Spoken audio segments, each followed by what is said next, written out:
Well. Look at what we have here. So remember last week when we told y'all that Giselle had told Gibson Johns on the In the Know podcast that she had actually called Wendy and had a very rushed conversation about all the social media stuff, okay? Quote, social media stuff about, Wendy and what was going on in the blogs and whatnot. Well, Wendy has come out and said, no, ma'am. Okay. Wendy tweeted this out and said, prior to Williamsburg, Giselle never brought up the rumor to me on or off camera ever. Hashtag Real Housewives of Potomac. So in the chatterization, let me know down below. Is Giselle lying? Did she create a lie? Was it a scheme that Todd set up to come to us with the BS? Let me know what you think down in the comment section down below. Are you believing Giselle or are you believing Wendy? Because at this point in time, you go Wendy Acefo, because why would she lie about that? But we're going to dive further down into it, and we're going to talk today about, did Giselle just expose herself about this situation with Jamal Bryant in this last night's episode? I want y'all to tell me what you think down in the comment section down below. Now let's get into this video.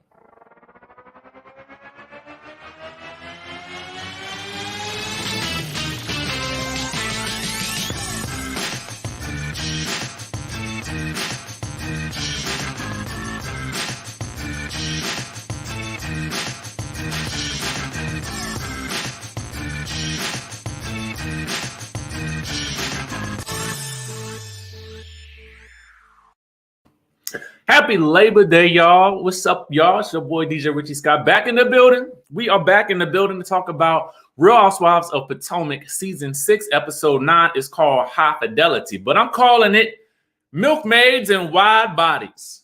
Milkmaids and Wide Bodies. Y'all know I had to look up what a milkmaid was. And let me tell you what it is, because I had to look at it. I said, what is a milkmaid? Okay.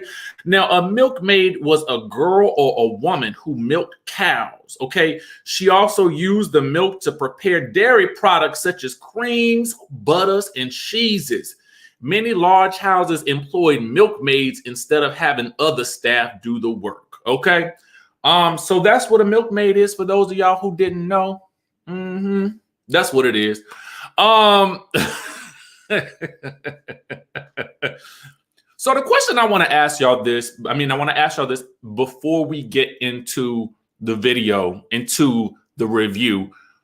Did Candiace body shame Ashley last night? Okay.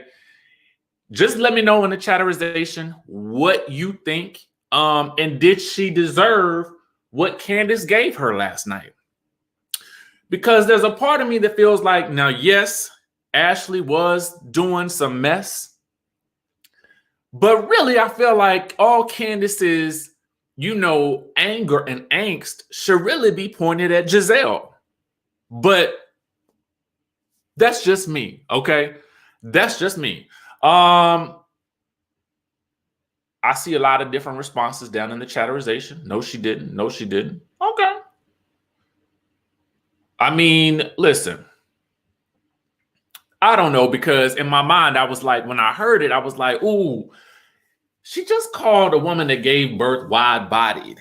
So I don't know how maybe nice that was. And I did chuckle. Okay, so I felt bad about my chuckle when she said it. Okay, I felt bad about it, but upon further inspection, I was like, is she body shaming her? Because Ashley felt like she was. Anyway, we're going to dive into the episode. We got a lot to talk about. Giselle is giving us statistics in this episode that, based on the article that I think she got it from, are wrong. Okay. She's hemming and hawing about when she's asked about Jamal on this episode. So we're going to get into that. Karen is prepping for her vow renewal, and we got some other things going on with Robyn's birthday. Before we get into that, let me know in the chatterization where you guys are watching from. I just want to see where a couple of my people are. Just let me know down in the chat where you're watching from. Okay. And I'm going to highlight some on the screen.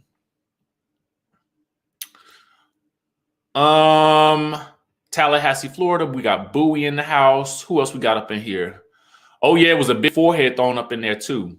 Baltimore. Hey, Baltimore. Detroit, Dallas, New Haven, Connecticut.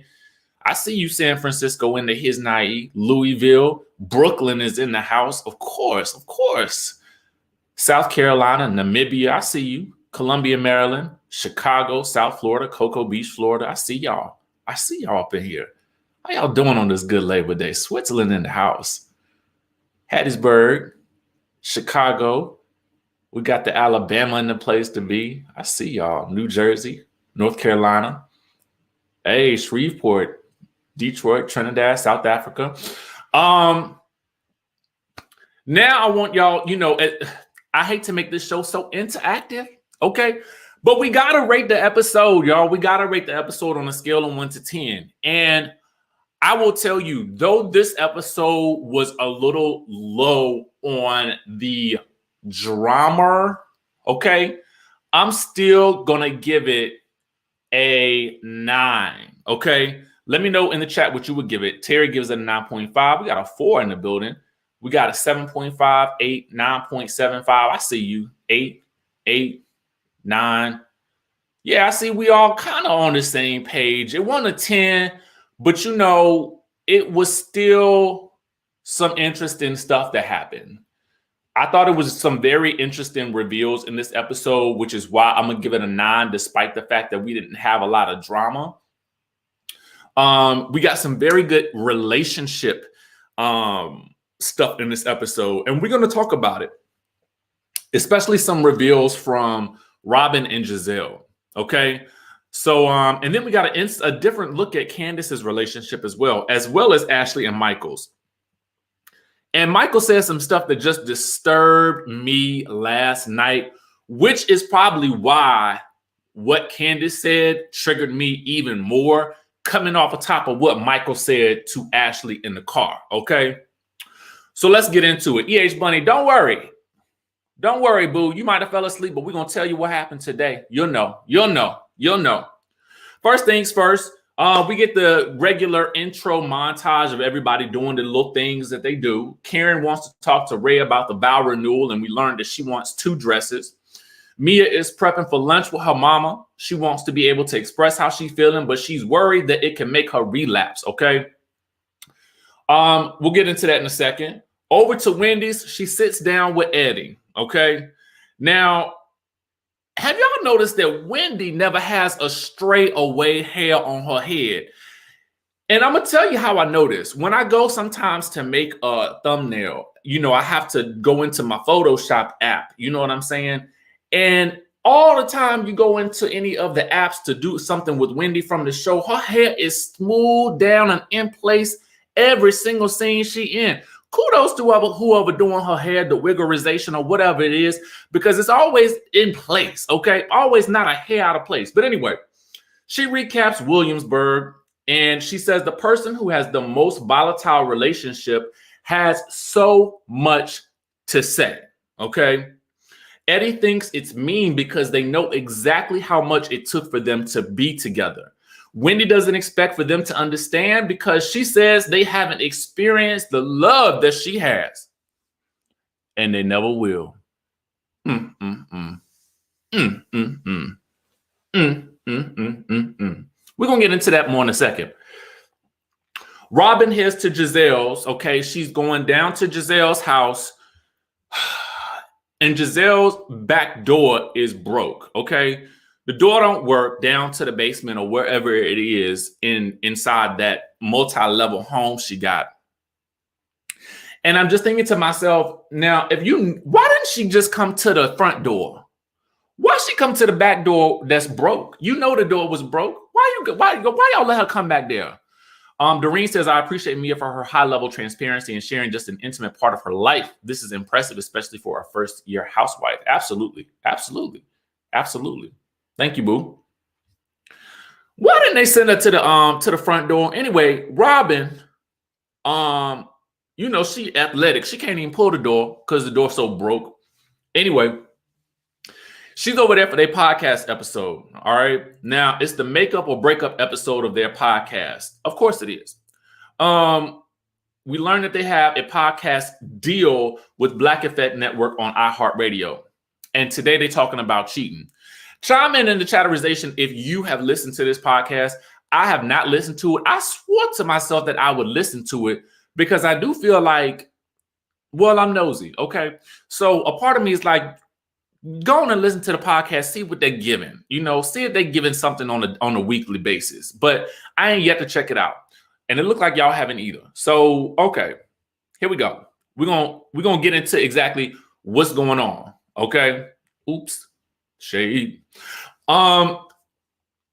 Giselle gives some stats that 22% of men cheat on their girlfriends, or something to that nature.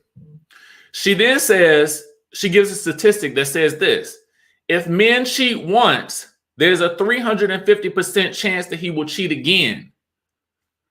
Okay. Bruce says, I've listened to it and it's trash. They're giving nothing. Thank you, Bruce, for reporting on the scene. Live from the scene, we got Bruce with the report. Thank you.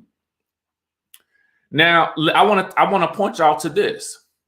So I always read my girl Shamira's review on Vulture of the episode because she just cracks me up. And I implore you to read it as well. Now, the reason I'm giving you this is because, one, she knows where the actual article came from that Giselle was given the stats from, okay?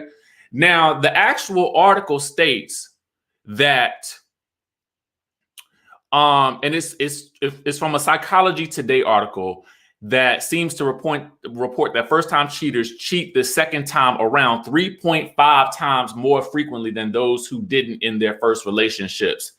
Not 350% chance, okay? Different statistics, okay? 3.5, not 350%.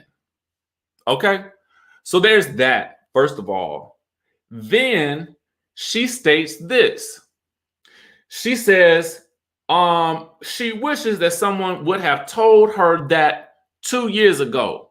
Now, before I get into this, let me share the screen with you. Hold on.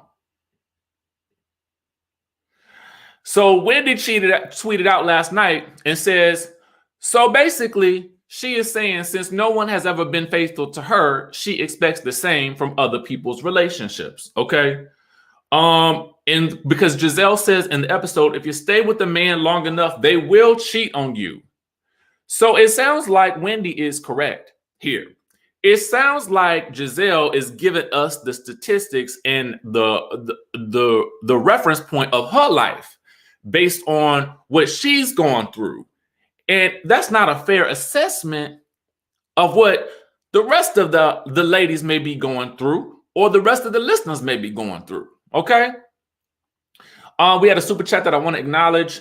Alexia says the way Candiace spoke to Ashley was Ashley's karma for the way she did Katie when it came to her mental illness and losing her children. Whoa. Well, there you go. Alexia knows what the word, okay? Now, let me say this.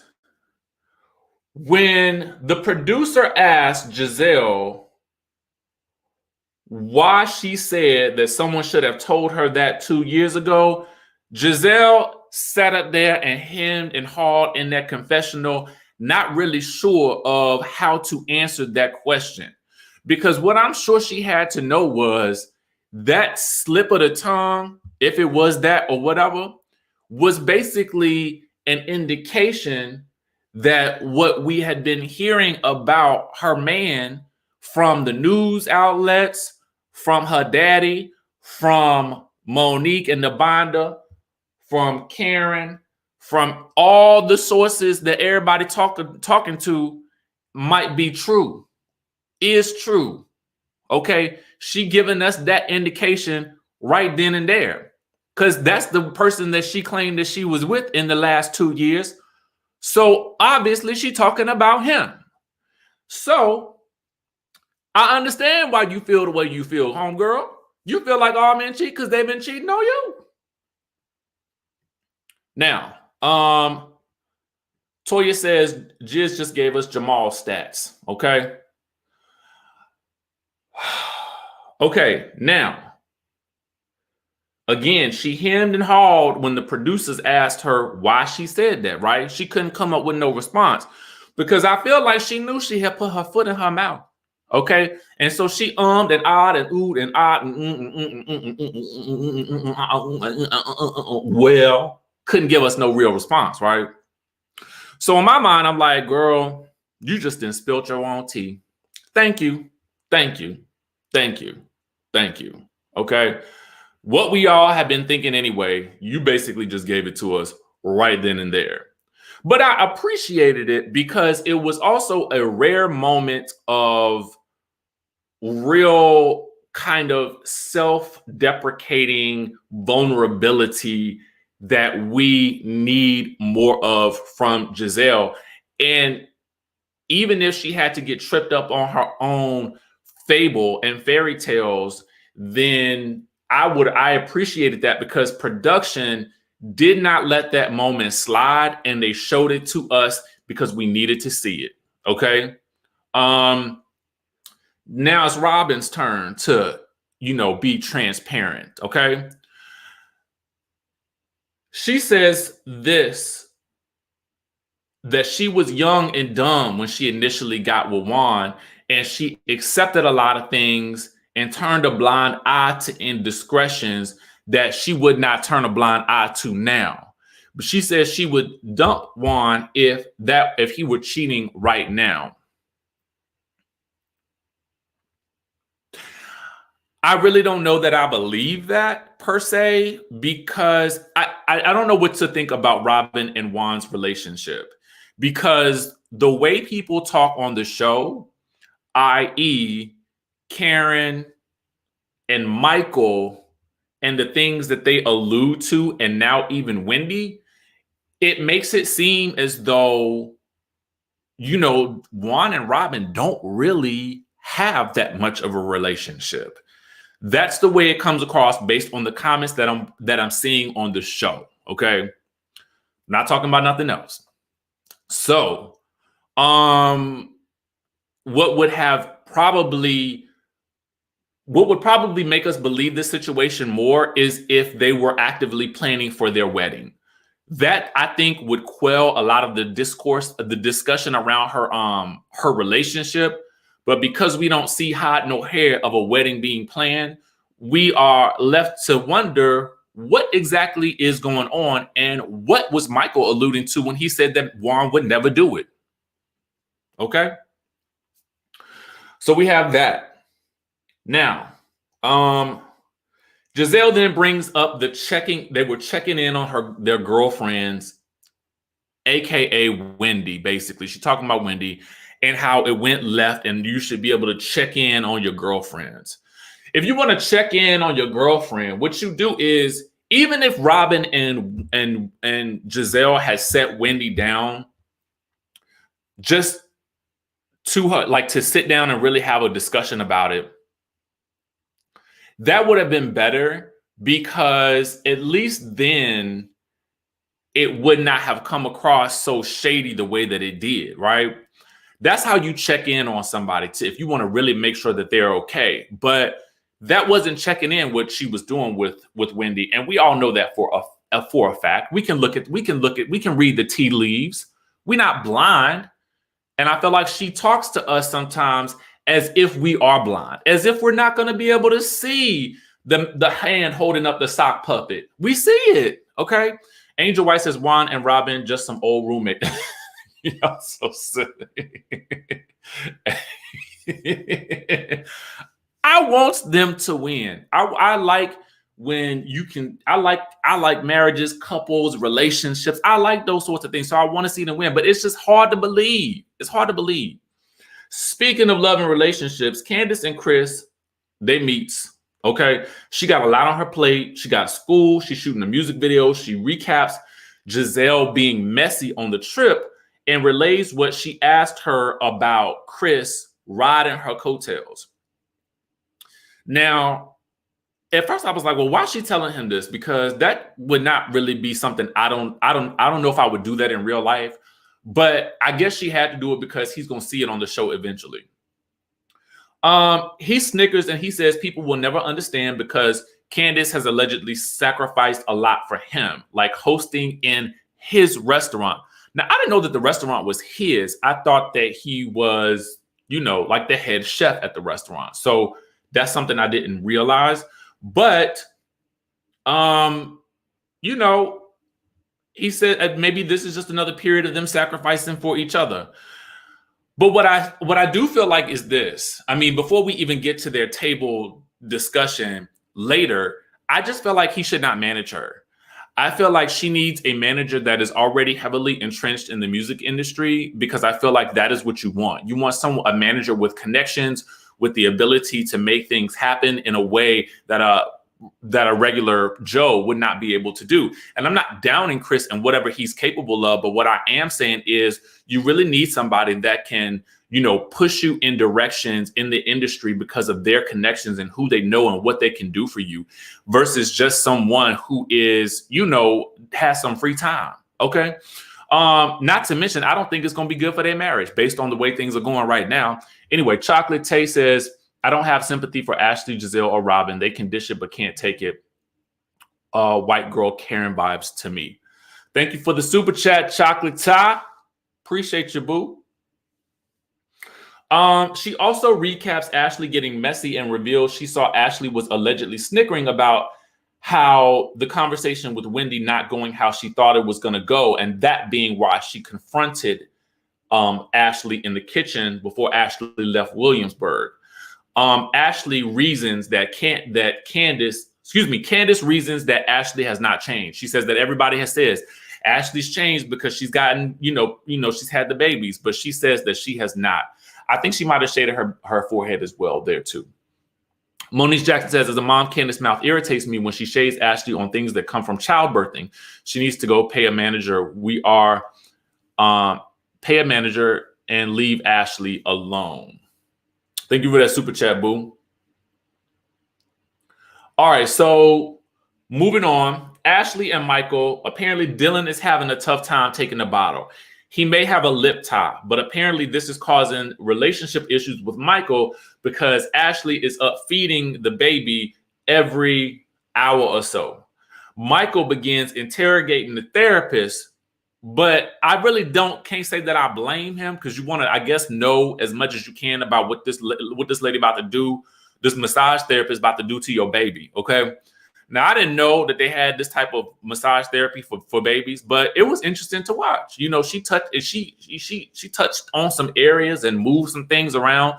And so hopefully now the baby will be able to, do what he needs to do with the bottle or whatever. Okay.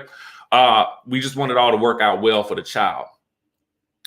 But here's where it gets interesting. They start recapping her vaginal birth and whether or not he looked at the area. Okay. So he would have some idea of why it might not be a good idea for them to be intimate, because there was a baby that was coming through that area. Okay. He says he was watching his baby be born, not watching her. Then the ish goes downhill for me. Ashley says, okay, then do you think you can still look at me in a sexual way? Michael says, yes. And you're getting back into shape, which is great for me. This irritated me so much. This woman, and I understand people may not like Ashley or whatever, but I can only imagine the stress that that a woman will feel after giving birth and what it does to her body. And by and large, I would assume that those changes in your body are well out of your control. Okay. I'm sure there's things that you can do to snap back or whatever they call it. But I feel like for every woman, it's probably not the same, especially after having a second child. So to me, him saying that, yes, and you're getting back into shape, which is great for me, was like, just shallow and insensitive and just like, for real, man. Like it, it just was kind of gross to me. Anyway, then he says this, and you certainly don't look like you're overweight in any shape or form. I find you very attractive. Meanwhile, Ashley's just looking in the car, like off into space. I was flabbergasted by this whole conversation. She looked so despondent when he said those things, and it just, I don't know, it just rubbed me the wrong way. So I think, to me, that was why it was triggering when Candiace called her a wide-bodied milkmaid later, okay? Because in my mind, they put in the same episode Michael talking about how the fact that she's getting back into shape being so great for him, and how she doesn't look overweight in any way, shape, or form. I just feel like, dang, like everybody's coming for her body after she just gave birth. Like, what happened? Like, it just didn't make no sense to me. Like, and I get it, again, you may not like Ashley. She may do some messy things, and I readily acknowledge that. And she has done and said a lot of things to a lot of different people. A lot, okay? But it was still like, just the birthing process, I just feel like is, let's stay away from that, maybe, especially her body after giving birth. That's just what I'm saying. Anyway, Robyn is chatting with Carter, okay? She asking him if he's noticed that she's not feeling so good about her life, which I thought this conversation was awkward, but, it is what it is. She reveals to him that she's going to see a life coach since she's turning 42. She wants to get her life together. She calls Denise, the life coach, and explains the difference. And then Denise, the life coach, explains the difference between coaching and therapy.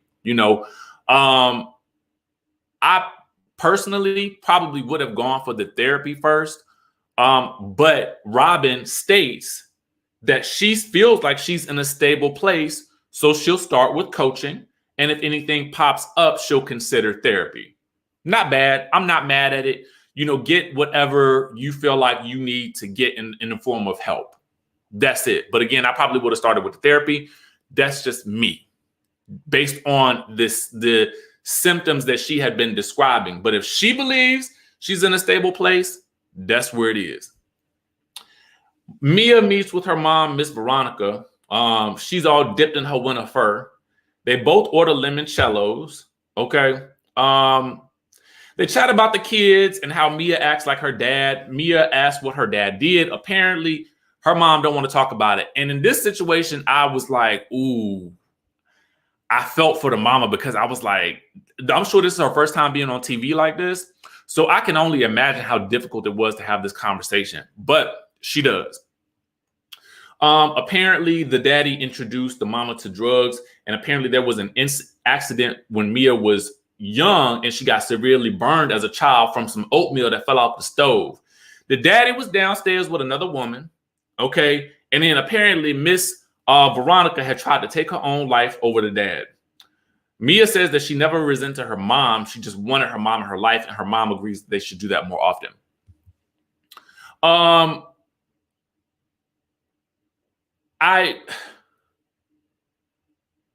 I think there are some sensitive questions that I have about this scene, but I'm trying to be as sensitive as I can because it does involve someone else's mom.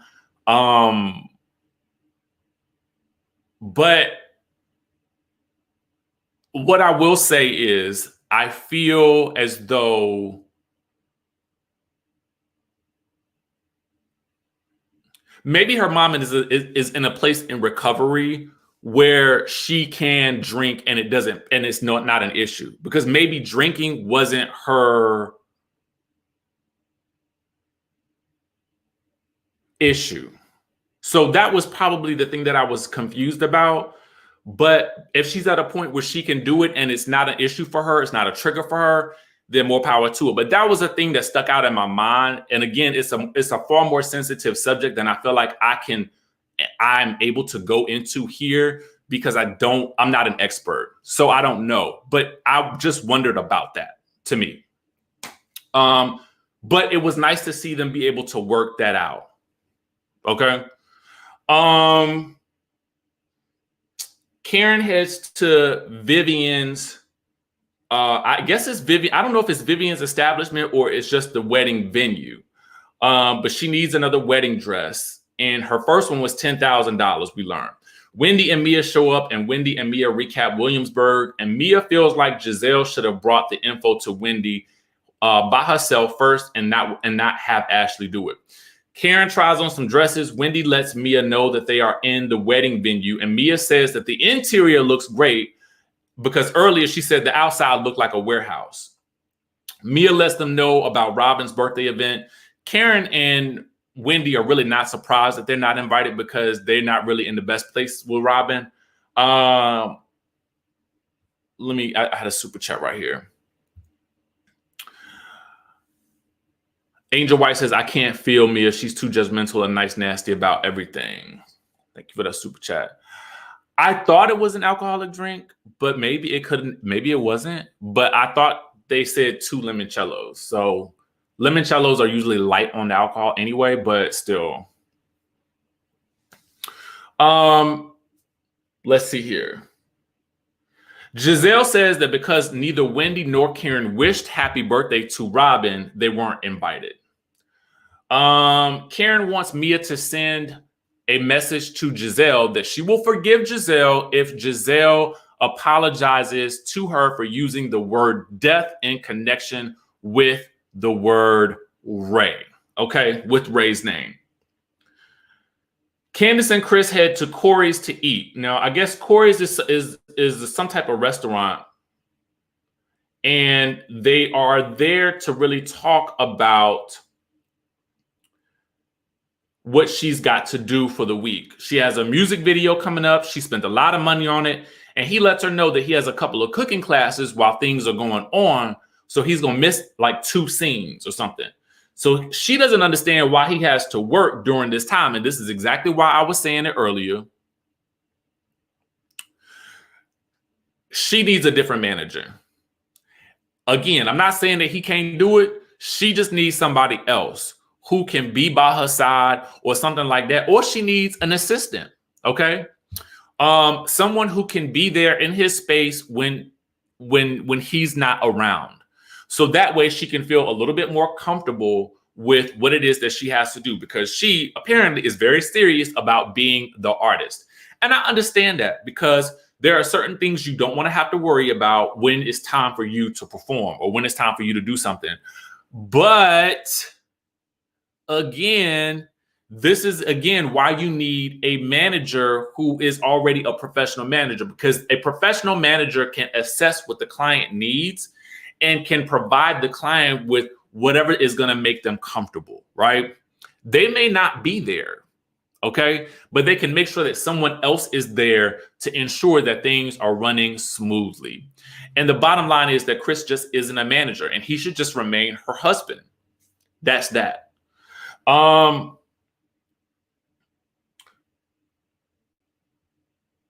He asked her, well, what do you want me to do?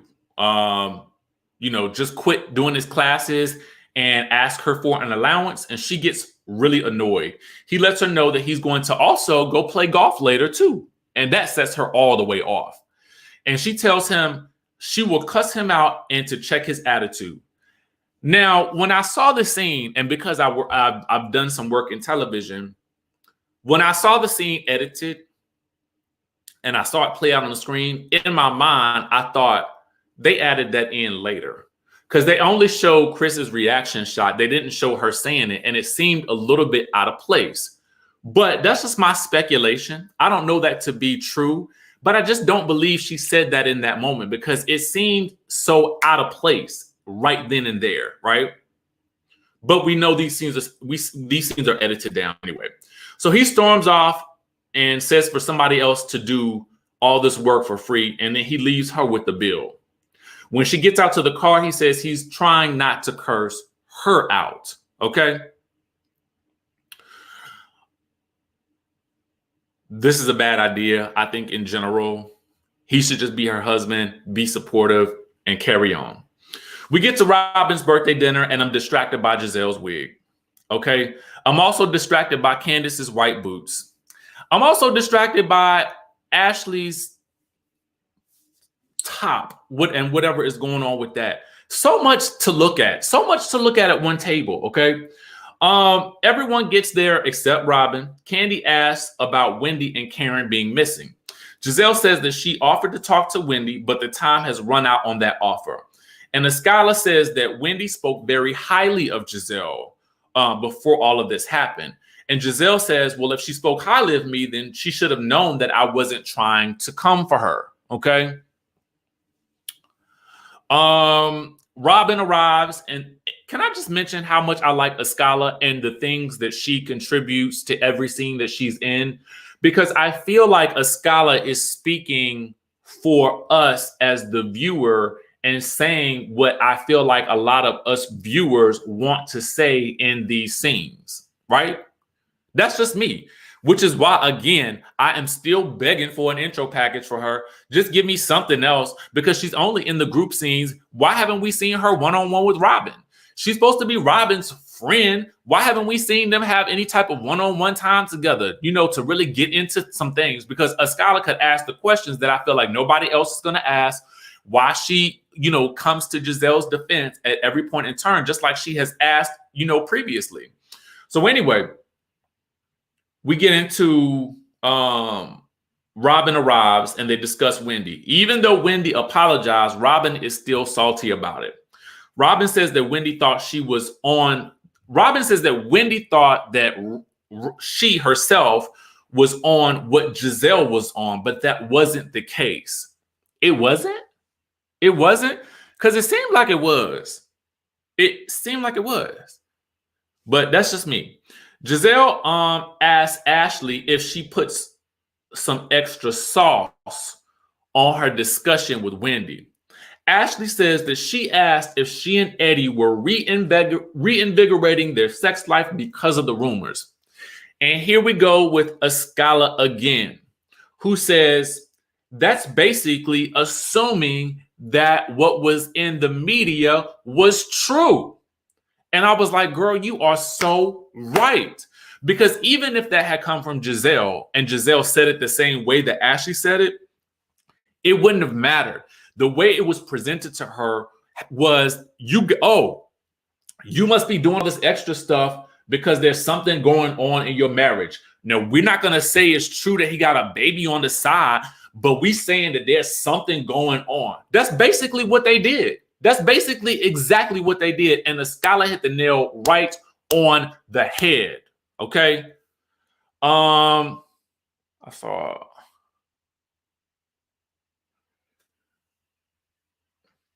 So then you guys can literally see, if you watch the scene, you can see Candiace is getting ready. She is getting ready because she's been ready for Ashley all day long. She done already had an argument with Chris too, and he done made her pay that bill. She is ready to get in on somebody, and Ashley is gonna get it today. Okay.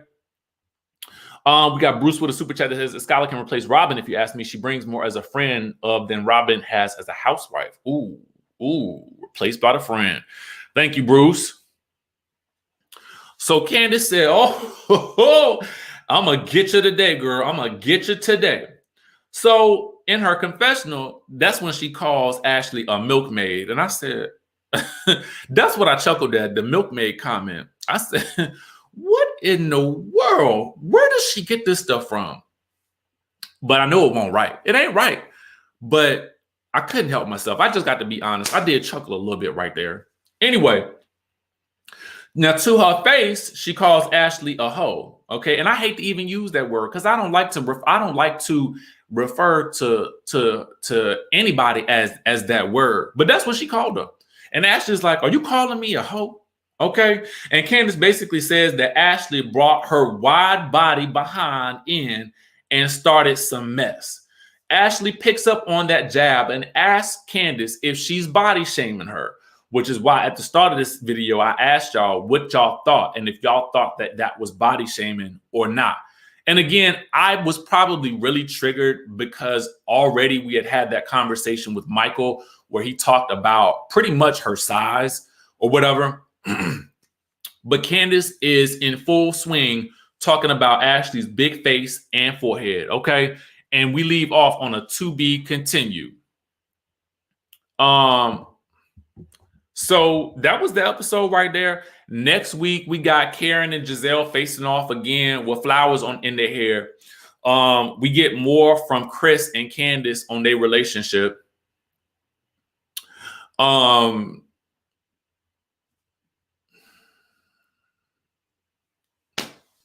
Things is heating up in Potomac, y'all. Things is heating up in Potomac. I'm looking at some of y'all responses. Again, for me, it's that it comes after, so soon after, okay? It comes so soon after Ashley giving birth that I feel like that's what was wrong in that situation. I would never call somebody that in general, right? But I think even then it's like, dang, she can't really help it. She's still trying to lose the baby weight. You know what I'm saying? And I know that's got to be pretty, whether she reacts to it or not, I know it's probably got to be a little bit stressful for her when she hears those types of comments. But let me tell y'all something. If anybody can read that good Ashley, it is Candiace Dillard Bassett, okay? Because she can read her down. Now, I do believe this, and I'm going to say this. I feel like a part of that smoke that Candiace is giving Ashley should really be directed to Giselle. Because if you really want to blame somebody for bringing the mess to the group, it was Giselle who brought it to the group against your friend Candiace. That's how I feel about it.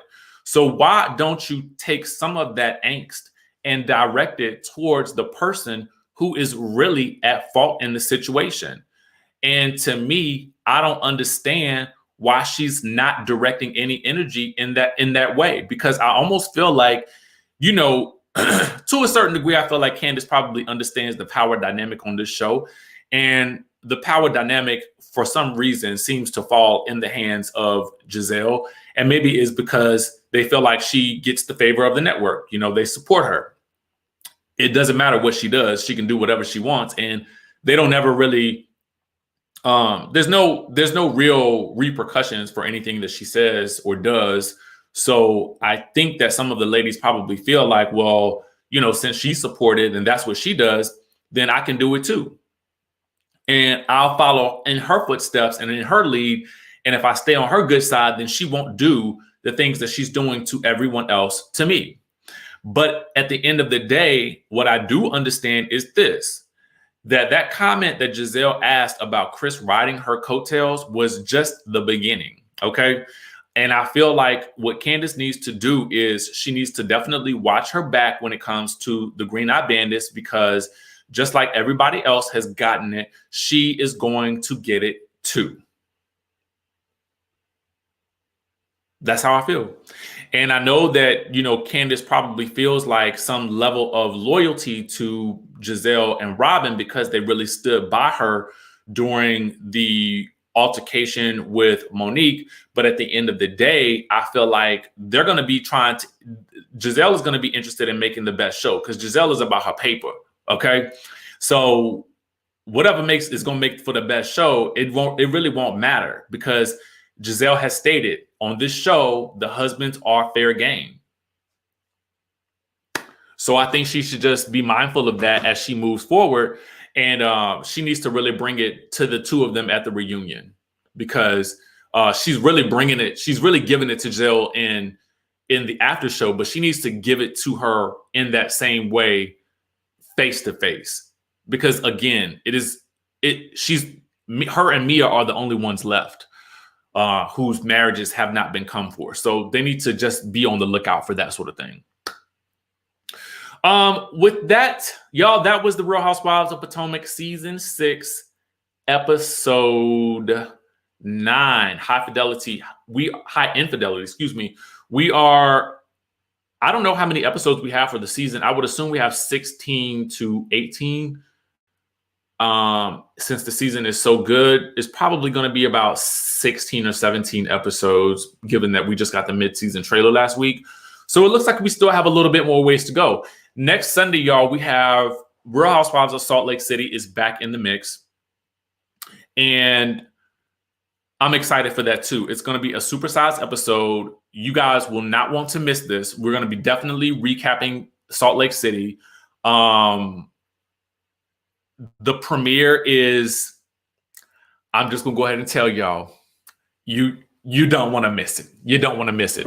So we'll probably do our Salt Lake City recaps on Tuesdays because I want to reserve Mondays for Potomac. Salt Lake City will come on Tuesdays, and then we'll continue as we go from there. Now, Nikki, Salt Lake City starts next Sunday, September the 12th. So be on the lookout for that.